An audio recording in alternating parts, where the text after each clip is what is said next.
ఈరోజు ఉదయం fire control రూమ్కి 8:24 గాంధీ మన నెల్లూరు టౌన్లో గాంధీ బొమ్మ దగ్గర ఉన్నటువంటి డాక్టర్ జనార్దన్ రెడ్డి గారి బిల్డింగ్లో ఫైర్ అవుతుంది. Bank of Baroda Shriram chit funds building నుంచి పొగ వస్తుందని మా కంట్రోల్ రూమ్కి మెసేజ్ వచ్చింది. మెసేజ్ వచ్చిన వెంటనే మా దగ్గర ఉన్నటువంటి 3 వాటర్ టెండర్స్ని ఏకకాలంలో టర్న్అవుట్ చేసి ఇక్కడికి రావడం జరిగింది. మా అసిస్టెంట్ డిస్ట్రిక్ట్ ఫైర్ ఆఫీసర్ గారు ముందు ఇమీడియట్గా ఫైర్ స్పాట్కి వచ్చారు. వాళ్ళ సిబ్బందితో ఇక్కడికి వచ్చి ఇదంతా గమనించారు. సీరియస్ ఫైర్ అవడం వల్ల మేము అందరం కూడా ఇక్కడికి టర్న్అవుట్ రావడం జరిగింది. ఇక్కడ మేము గమనిస్తే ఈ బిల్డింగు G+2+ పెంట్ హౌస్, అంటే మొత్తం 3 అంతస్తులు, పైన పెంట్ హౌస్ ఉంది. 2వ అంతస్తులో అంటే సెకండ్ ఫ్లోర్లో శ్రీరామ్ చిట్ ఫండ్స్ అనేది ఒక సంస్థ, ఒక ఆఫీస్ నడుస్తుంది. దాంట్లో అగ్ని ప్రమాదం జరిగినట్టుగా మేము గమనించి అక్కడికి వెళ్ళడానికి మేము ల్యాడర్స్ సహాయంతో మేము అక్కడికి వెళ్ళి వాటిని వెంటిలేషన్ చేసాం. ఫస్ట్ మా సిబ్బంది అందరూ కూడా చాలా ఎఫెక్టివ్గా పనిచేసి లోపల ఉన్న స్మోక్ని బయటికి రావడానికి మేము ప్రయత్నం చేసి లోపల ఫైర్ కంట్రోల్ చేయడానికి ప్రయత్నం చేసాం. అయితే దీనికి ఒకే మార్గం ఉండటం వల్ల అన్ని కిటికీలకు కూడా వీళ్ళు ఫాల్స్ మెస్ అనే దాన్ని పెట్టడం వల్ల స్మోక్ అనేది తొందరగా బయటికి రావట్లేదు. స్మోకు తగ్గితే కానీ మనం ఎఫెక్టివ్గా ఫైర్ ఫైటింగ్ లోనికి వెళ్ళడానికి చాలా సాధ్యమైంది. ఏదేమైనప్పటికీ కూడా ఇప్పుడు ఫైర్ ఆల్మోస్ట్ ఆల్ కంట్రోల్లో ఉంది.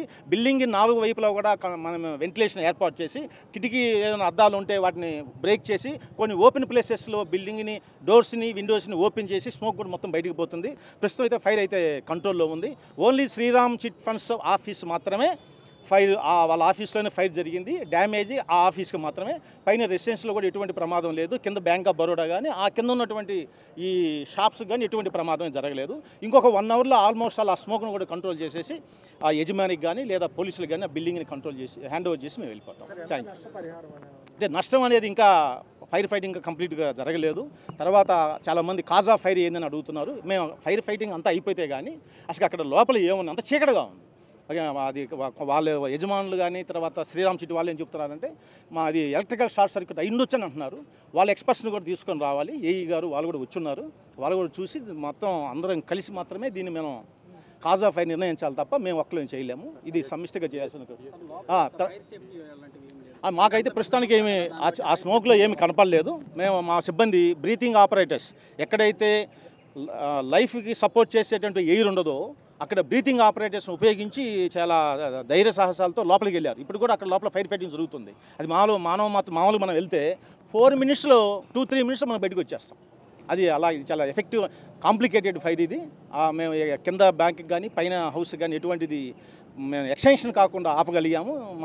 ఈ సందర్భంగా మా సిబ్బంది అందరికి కూడా మేము చాలా థ్యాంక్స్ చెప్తున్నాం.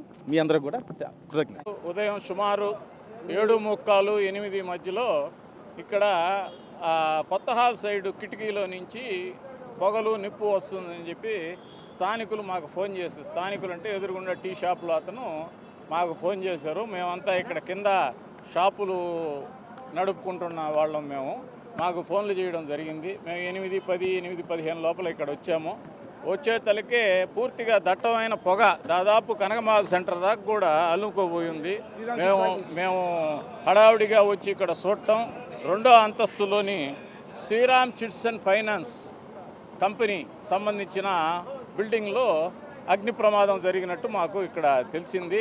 అగ్ని జ్వాలలైతే బ్రహ్మాండంగా అసలు వ్యాపించడం, ఈ చుట్టుపక్కలంతా పొగలు దట్టంగా కమ్ముకోవటం జరిగింది. వెంటనే ఈ లోపల ఫైర్ ఇంజిన్ వాళ్ళు కూడా వెంటనే స్పందించి రావడం, 3 ఫైర్ ఇంజిన్లు పనిచేసాయి. అహర్నిశలు పాపం ఫైర్ సిబ్బందికి మా కృతజ్ఞతలు, ధన్యవాదాలు. వాళ్ళు ప్రాణాలకు సైతం తెగించి ఆ పొగ దట్టమైన పొగలో లోపలికి పోయి నీరు పట్టి దాన్ని ఒక స్థాయికి అదుపు తెచ్చాడు. ఇప్పుడు ఇంకా కూడా కొంత నిప్పులు ఉన్నాయని చెప్పేసి వాళ్ళు పైకి పోయి ఆ స్లాబులు వాటిల్లో నుంచి పగలగొట్టి ఏమైనా లోపల పోగలవా అనే ప్రయత్నం జరుగుతూ ఉంది. ఇది ఎలక్ట్రికల్ షార్ట్ సర్క్యూట్ అని చెప్పి భావిస్తున్నాం తప్ప ఇంక వేరే ఏది కాదు. ఎందుకంటే ఆ టైంలో ఎవరూ లేరు కాబట్టి ప్రాణ నష్టం కూడా ఏం జరగలేదు.